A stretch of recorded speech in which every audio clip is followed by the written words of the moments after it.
In this video, we're going to start an introduction into the concept of true self or higher self, as some people would say, your truest higher self. So understanding the true self, right? The concept of true self is referring to your higher self, your inner self, or your most authentic self, right? It is the essence of who you are beyond the physical form, beyond this physical reality, or your social identity, right? Or the roles that we're playing in life. Your true self is your core being, connected to the universal consciousness and embodying our deepest truths, our wisdom, and purpose. So how do we distinguish your true form from your lower form, or true self, higher self, from your lower self? So to understand the true self, right, it's important that we differentiate it from the lower self. The lower self is often associated with the ego self, right? It is the aspect of our consciousness that is shaped by our experiences, conditioning, and this material world, like we said. It is a part of us that seeks validation, security, control. The lower self is driven by fear, desires, and the need for external approval, right? Often leading to behaviors rooted in survival instincts or reactive patterns, right? So in contrast to that, the higher self or true self, it transcends these kinds of limitations. It's not concerned with the societal norms or external achievements. Instead, it aligns with our inner values, our spiritual truths, and the interconnectedness of all life. So understanding and knowing that we are all connected, right? The true self operates from the place of love, compassion, unity, and it guides us towards our highest potential and authentic expression, right? So how can we identify the characteristics of our true selves, higher selves?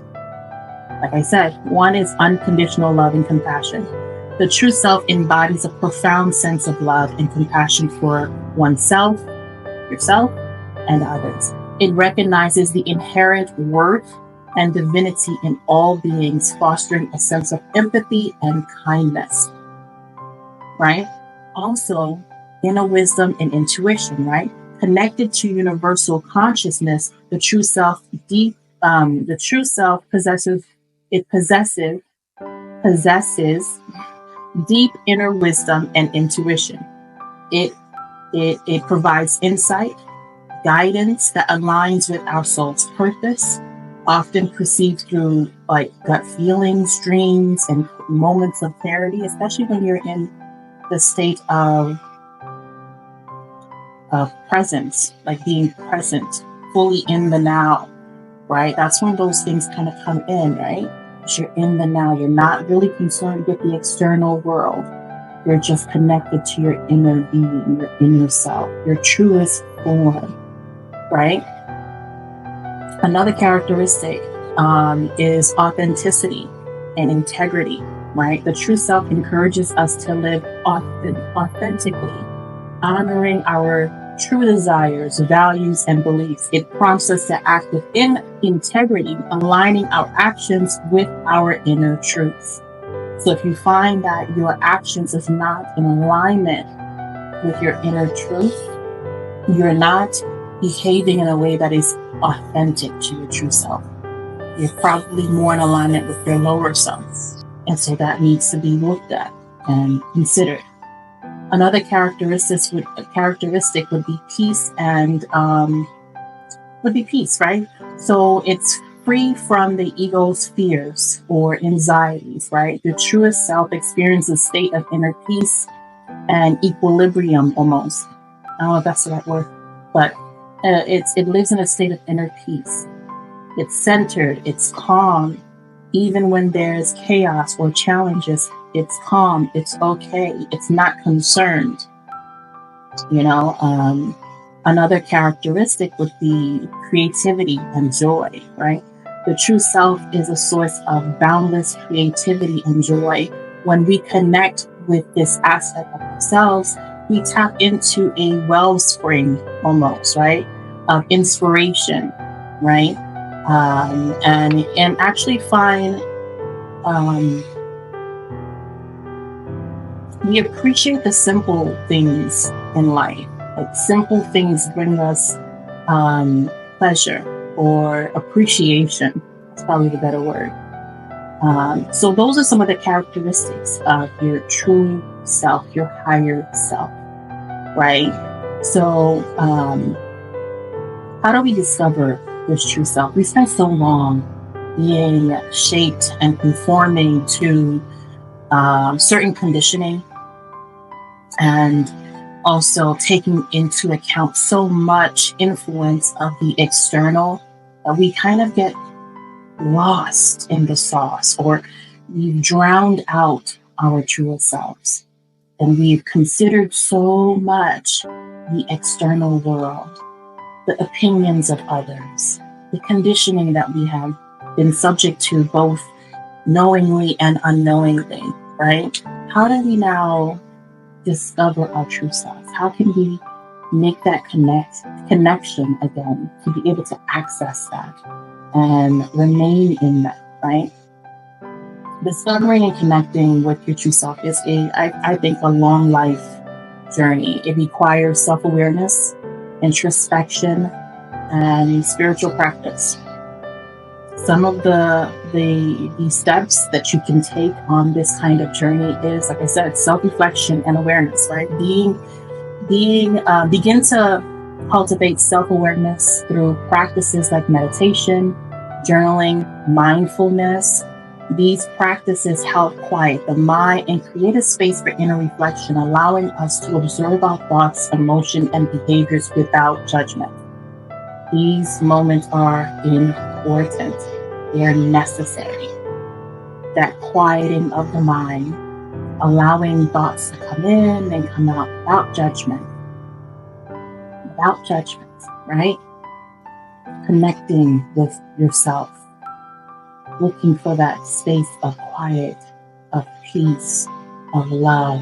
All of the characteristics that you were mentioning, right? So that's one way that we can, take steps on the journey to discovering and cultivating that connectiveness to your truest self, right? Another way is identifying and healing the ego. So recognizing patterns, which I firm believer in observing the patterns, paying attention to those patterns. That also requires you to be mindful, right? So recognizing patterns and beliefs of the lower self that no longer serve your highest good, right?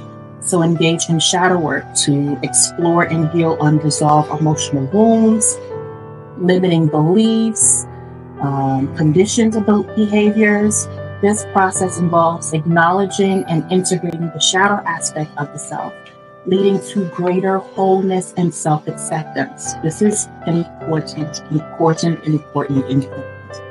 have to be able to pay attention to those patterns. Those patterns are key. That lets you know where you are. If you're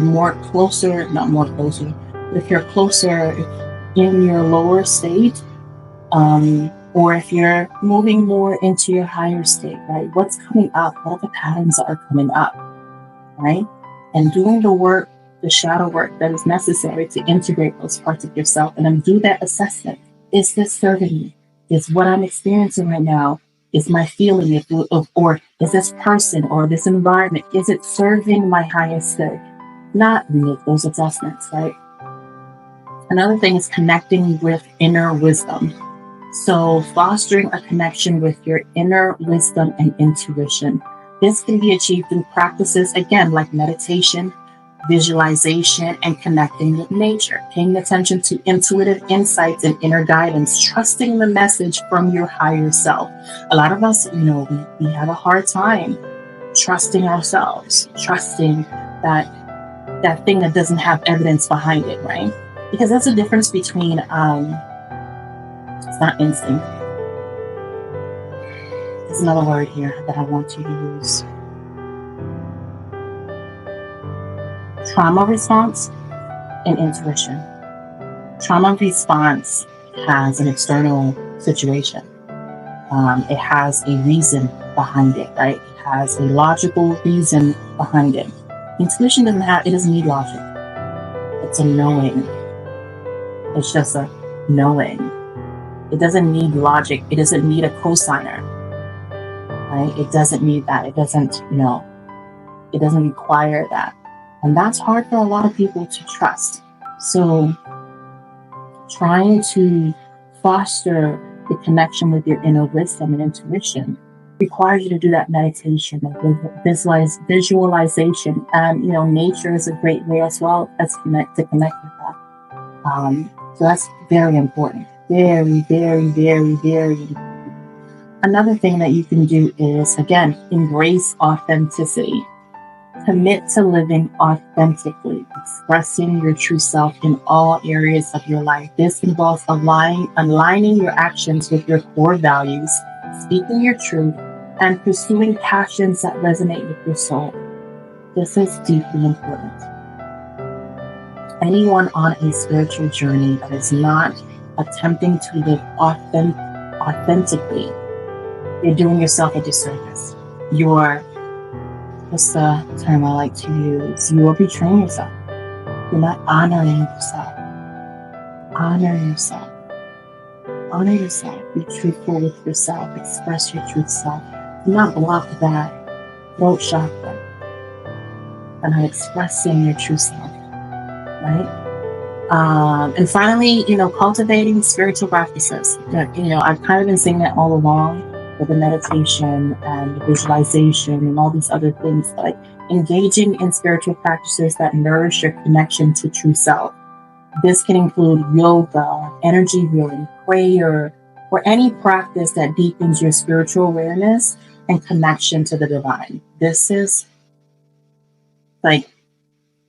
it's necessary. It's absolutely necessary. So what are the benefits, right, of connecting with your true self? Connecting with your true self brings profound benefits, transforming our inner and outer lives, right? It leads to greater self-acceptance, inner peace, fulfillment. By aligning with our true self, we experience a sense of purpose and direction, making decisions that resonate with our deepest truths, right? This alignment fosters harmonious relationships as we interact with others from a place of love and authenticity. Now, when I say place of love and authenticity, I want to pause here for a second, because a lot of people think that unconditional love means that you have to engage with people. It's not true. Sometimes me loving you unconditionally has nothing to do with me engaging with you. I can love you unconditionally and go, you know what? I don't need you in this space. This doesn't serve me. Again, honoring your true self, right? Being authentic. I love you. I'm with the best people. I want to see you flourish, right? It's always from a place of love and authenticity. It also enhances our resilience and capacity to navigate life's challenges with grace, So the concept of true self invites us to look beyond the superficial aspects of our identity and connect with the essence of who we truly are. It challenges us to transcend the ego and fears and embrace a life guided by inner wisdom, authenticity, and unconditional love. By embarking on this journey of self-discovery and spiritual growth, we can uncover the profound depths of our being and realize our divine nature, and as well as fulfill our highest potential. We are more than the concepts, the conditioning that we've been programmed with. We are more than these 3D identities. And getting to know and connecting with your true self is It's a beautiful journey. It's an ever going, it's a lifelong thing. It's not a one and done. Um, Everything in life has ebbs and flows. So it's not a one and done. It's something that requires intention. You have to be intentional about it. You have to put in motion towards it. When I say put in motion, meaning I'll say this, and I am always saying this in different scenarios, but if you are, let's say, 25 years old, you've had 25 years of conditioning, 25 years of people telling you who and what you are and what you should and should not do. You've had 25 years of believing that all that there is of you is this identity. You need to put motion behind the opposite. You need to put motion behind the truth of the thing, right? To combat that thing. So that means that if you are spending 25 years believing that you are no good or worthless, you need a practice or sets of practices that can work in the opposite, that is going to stop the lies, right? And bring you closer to truth, right? We are not our thoughts, we are not our minds.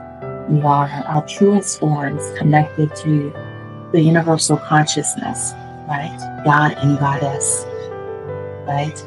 And so that is what I wanted to discuss with you guys today. This is really important because a lot of the times we get stuck, especially in the should do and shouldn't do's of it all. That's because we're still operating in our lower selves. So identifying what the true self is and cultivating practices that will get us closer to that, I feel is truly important. I hope that you all are doing well. If you are following me, I thank you. If you are new and have yet to begin following, I pray that you do. If you're following on, a podcast, hit that follow button. If you're following on YouTube, hit that subscribe button, hit the notification bell so you're notified. And I will see you guys in the next one.